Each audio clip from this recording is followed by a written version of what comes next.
శ్రీచక్రవాసిన్యై నమః. ఓం శ్రీలలితాంబికాయై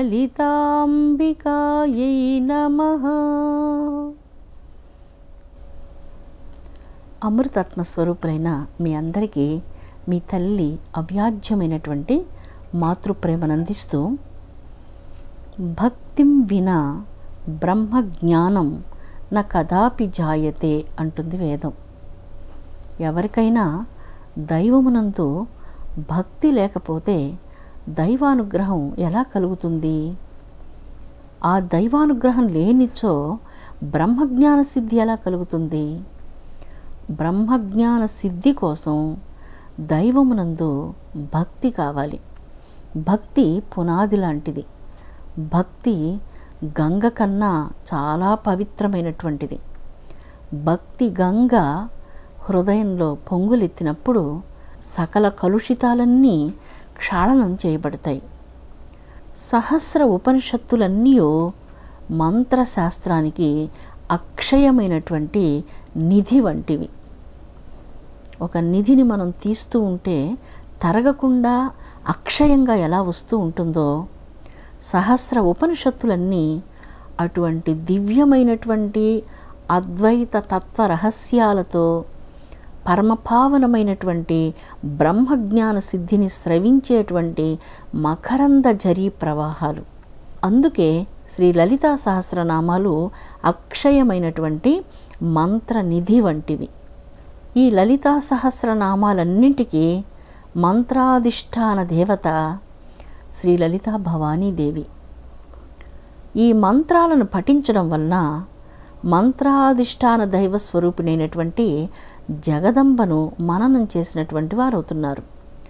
ఆ మననం వలన భ్రమర కీట న్యాయాన్ని అనుసరించినట్లుగా, అనగా భ్రమరము ఒక చిన్న కీటకాన్ని తీసుకుని వచ్చి తన గూటిలో ఉంచి ఆ కీటకాన్ని తన ముక్కుతో కుడుతూ ఆ జుమ్మని నాదం చేస్తూ ఉంటుంది. ఆ బాధను భరించలేక కీటకం క్రమంగా జూంకారం చేస్తుంది. ఇదే విధంగా భ్రమరకీట న్యాయము అంటారు దీన్ని. జగజ్జనని యొక్క దివ్య నామాలను స్మరణం చేయడం వలన, పఠనం చేయడం వలన, జగజ్జనని భక్తితో భావన చేయడం వలన హృదయం తత్వస్వరూపంగా అద్వైత జ్ఞానంతో నిండిపోతుంది. అద్వయమైనటువంటి దివ్యమైన వెలుగును తనయందు సర్వభూతాలయందు సాధకుడు బ్రహ్మజ్ఞాని అయి సాధించుకోగలుగుతాడు. సర్వమునందు ఆత్మను సాక్షాత్కరించుకునేటువంటి దివ్య తత్వజ్ఞానాన్ని ఈ పఠనాలు అనాయాసంగా సాధకులకు అనుగ్రహాన్ని ప్రసాదిస్తాయి. అందుకే ఎవరికైతే ఇది చివరి జన్మయో వారికి లలితా సహస్రనామాల పఠనం లభిస్తుంది అని చెప్పడం అతిశయంగా ఉండదు. ఈ పఠనం వలన ఎటువంటి మందభాగ్యులైనప్పటికీ కూడా, ఎన్ని దురదృష్టాలు జీవితం అంతా వెంటాడుతూ ఉన్నప్పటికీ కూడా, ఎన్ని రకాలైనటువంటి కలుషాలు, అనారోగ్యాలు, అశాంతులు జీవితంలో ఉన్నప్పటికీ శ్రీ జగదంబిక యొక్క పావన నామాలను ప్రతినిత్యం పఠించడం వలన సమస్త దౌర్భాగ్యాలను నశింపచేసుకుని అక్షయమైనటువంటి అమ్మ అనుగ్రహాన్ని అనాయాసంగా భక్తులు అందుకోగలుగుతారు. అందుకు రాజమార్గాన్ని చూపించేటువంటి దివ్య మంత్రశాస్త్రమే శ్రీ లలితా సహస్రనామాల పఠనం. పవిత్రాత్మస్వరూపులారా, ప్రతిరోజు మీరందరూ ఎంతో శ్రద్ధాళువులై అమ్మ యొక్క పావన నామాలను పఠిస్తూ ఉన్నారు. ఈ పఠనం మీకు ఆత్మశాంతిని, ఉజ్వలమైనటువంటి ఆధ్యాత్మిక దివ్యత్వాన్ని, అలౌకికమైనటువంటి ఒక దివ్యానుభవాన్ని, ధర్మశాంతిని ప్రసాదించడంలో ఎటువంటి సందేహం లేదు. రత్నగ్రైవేయ చింతాకలోల ముక్త ఫలాన్విత. ఈ పవిత్ర మంత్రరాజ్యంలో జగజ్జనని అపూర్వమైనటువంటి కంఠహారాన్ని ధరించి ఉంది. ముత్యాల హారాన్ని ధరించి ఉంది. జగన్మాత ధరించినటువంటి చింతాక పతకము అపూర్వమైనటువంటి కాంతులను వెదజల్లుతూ దేదీప్యమానంగా విరాజిల్లుతూ ఉన్నది. అనేక దివ్య ఆభరణాలను ధరించి విరాజిల్లుతున్నటువంటి తల్లికి ఈ మంత్రం ద్వారా మనం నమస్కారాలను సమర్పిద్దాం. దేవి యొక్క మహిమ్ని స్తోత్రంలో దుర్వాస మహామునుల వారు జగదంబను ఇలాగా స్తుతిస్తారు. సంసక్తా కలయామి రమణీన్ముక్తావలీకీలిత గ్రీవా పట్ట విభూషణేన సుభగం కంఠంచ కంబుశ్రియం.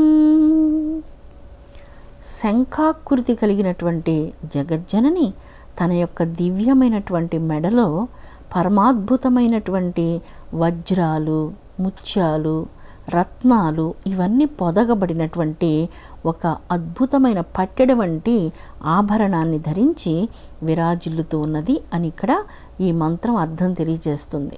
ఇందులో 3 రకాలైనటువంటి భక్తులను గురించి మాట్లాడుతున్నారు.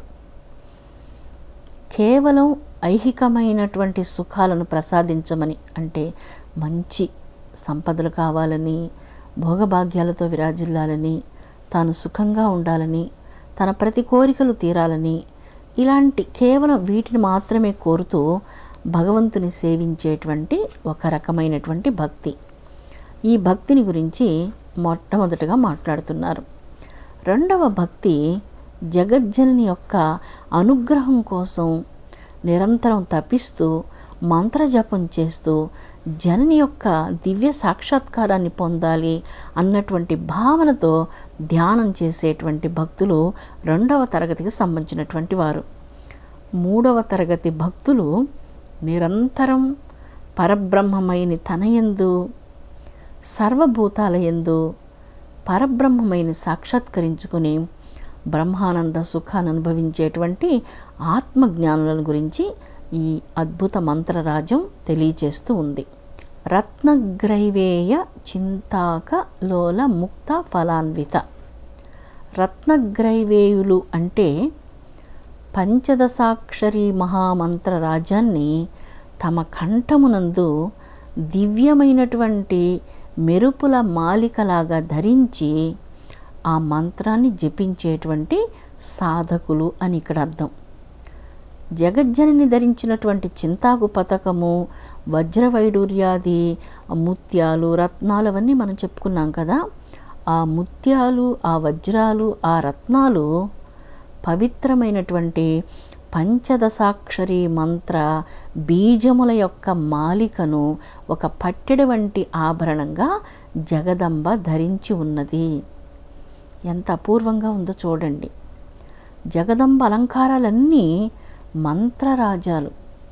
పంచదశాక్షరి మహామంత్రము జగన్మాత సూక్ష్మ స్వరూపం కదా. ఆ మంత్రాన్ని వజ్రాలుగా, రత్నాలుగా, అమూల్యమైనటువంటి దగద్దాయమానంగా మెరిసేటువంటి మణుల హారంగా జగజ్జనని కంఠసీమలో ధరించి ఉన్నది అని ఇక్కడ మనకు ఈ మంత్రం సూచిస్తుండగా, రత్నగ్రైవేవులు అంటే జగదంబ యొక్క పంచదశాక్షరి మంత్రరాజాన్ని నిరంతరం స్మరించి ధ్యానించేటువంటి ధ్యాన యోగులు అని ఇక్కడ అర్థం. ఇందులో ఉత్తమ, మధ్యమ, అధమ 3 రకాలైనటువంటి భక్తి మార్గాలను గురించి మనకొక సూచన ఇచ్చారు. పంచదశి మహామంత్రాన్ని ఏ భక్తులైతే మనస్సులో కంఠస్థానమునందు అంటే విశుద్ధి చక్ర స్థానమునందు జపిస్తూ ఉన్నారో వారి విశుద్ధి చక్రం ప్రకాశమానమవుతుంది.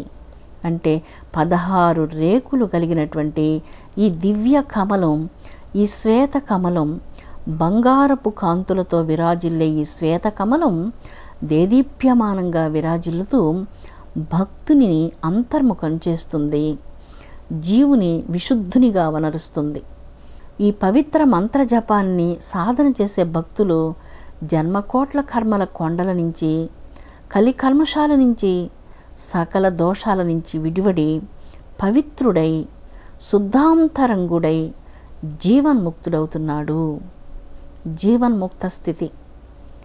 శరీరంలో ఉండగానే ఎవరి అంతరంగంలో 6 శత్రువులు పారిపోతారో, ఆ శత్రువుల యొక్క పని ఎప్పుడూ శరీరంలో ఉండదో, కామక్రోధ మదమాశ్చర్య దర్షడ్వర్గాలు దూరీకృతం చేసుకున్నటువంటి పరమయోగులు, తపోధనులు, యోగీంద్రుల హృదయాలలో విరాజిల్లేటువంటిది రాజరాజేశ్వరీదేవి. అఖిలాండ కోటి బ్రహ్మాండాలను పరిపాలించే ఆ జగదంబిక, అఖిలాండేశ్వరి తల్లి అనంత కోట్ల బ్రహ్మాండాలకు నాయకురాలు. ఆ జగజ్జనని యొక్క సూక్ష్మ తేజోమయ శరీరం పంచదశాక్షరి మంత్రరాజం. ఈ మంత్రరాజాన్ని కంఠస్థానంలో కలిగినటువంటి విశుద్ధి చక్రం ద్వారా ఏ సాధకుడైతే మంత్ర జపం చేసి దివ్యమైనటువంటి దేవి యొక్క చైతన్య శరీరంతో తాదాత్మ్యాన్ని చెందుతున్నాడో, ఆ దివ్య తాదాత్మ్య భావన వలన అమృత తుల్యమైనటువంటి ఆత్మజ్ఞానం ప్రాపిస్తూ ఉంది. తాను బ్రహ్మస్వరూపుడవుతున్నాడు, బ్రహ్మజ్ఞాని అవుతున్నాడు. ఈ సంసారంలో, ఈ ప్రపంచంలో, ఈ కలికల్మషాల మధ్యలో ఉన్నప్పటికీ ఈ దోషాలేవి అంటకుండా తామర కొలంలో కమల పుష్పం ఆ బురద మధ్యలో నుంచి సుందరమైనటువంటి రేకులతో సుగంధాలు వెదజల్లుతూ ఎలా వికసిస్తుందో, ఉజ్వలమైనటువంటి భక్తితో భక్తుడు సకల బంధనాల నుంచి విడిపడుతున్నాడు. కోపం అనేటువంటి బంధనం నుంచి, మోహం అనే బంధనాల నుంచి, ప్రాపంచికములైనటువంటి సకల కోర్కెల బంధనాల నుంచి విడిపడుతున్నాడు. అతడు జీవన్ముక్తుడు. జీవన్ముక్త స్థితి సర్వోత్కృష్టమైనటువంటి స్థితి. జీవన్ముక్తిని ఏ బంధనాలు ఈ ప్రపంచంలో బంధించలేవు. సకల అజ్ఞానాలకు అతీతంగా అపూర్వమైనటువంటి ఆత్మజ్ఞానంతో విరాజిల్లుతున్నటువంటి ఆ పరమహంసల హృదయాకాశంలో నిరంతరం కోటి పండు వెన్నెలల వంటి కాంతులను వెదజల్లుతూ జగజ్జనని వారి హృదయాన్ని అమృతమయం చేస్తుంది, అమృత స్వరూపులుగా తీర్చిదిద్దుతుంది. మృత్యోర్మ అమృతంగమయ అంటూ మంత్రం మనం చదువుతాం కదా. మృత్యువు ఏమిటి? మృత్యువు స్వార్థమే మృత్యువు. నిస్వార్థత్వము, నిరహంకారత్వమే అమృతత్వము. భౌతికమైనటువంటి సకల వాసనల నుంచి విడివడి అమృత స్వరూపమైనటువంటి పరబ్రహ్మమై యొక్క దివ్యత్వాన్ని తన యందు సాక్షాత్కరించుకునేటువంటి తపోధనులవుతున్నారు, మహాయోగ యోగీశ్వరులవుతున్నారు, జ్ఞానులవుతున్నారు. ఈ మంత్రరాజ్యంలో ఈ 3 వర్గాలకు సంబంధించినటువంటి భక్తిని గురించి వివరించబడింది. లలితా త్రిశతి మంత్రరాజ్యాలలో లంభి ముక్త లతాంచిత అంటూ ఒక మంత్రరాజ్యం ఉన్నది. లంభి అనగా క్రిందకు వ్రేలాడుచున్న, ముక్త లత అపురూపమైనటువంటి ఆణిముత్యాల హారాలు, అంచిత విరాజిల్లుతున్నటువంటి జగన్మాతకు నమస్కారము అంటూ ఒక పవిత్రమైనటువంటి మంత్రరాజ్యం ఉన్నది. జగజ్జనని అపురూపమైనటువంటి దివ్య హారాలతో విరాజిల్లుతున్నది అని మంత్రరాజ్యం తెలియజేస్తుంది. కోటి కోటి మెరుపుల వంటి మెరుపు మాలికల హారాలను ధరించి ఉన్నటువంటిది జగజ్జనని అని ఈ మంత్రరాజ్యానికి సూక్ష్మార్థం చెప్పుకోవచ్చు. ఆ కోటి కోటి మెరుపుల వంటి మెరుపు మాలికలు పంచదశాక్షరి మహామంత్ర రాజ్యము. ఈ మహామంత్ర రాజ్యాన్ని ఎవరైతే జపిస్తారో వారు దేవి యొక్క దివ్య అనుగ్రహానికి పాత్రులవుతూ ఉన్నారు.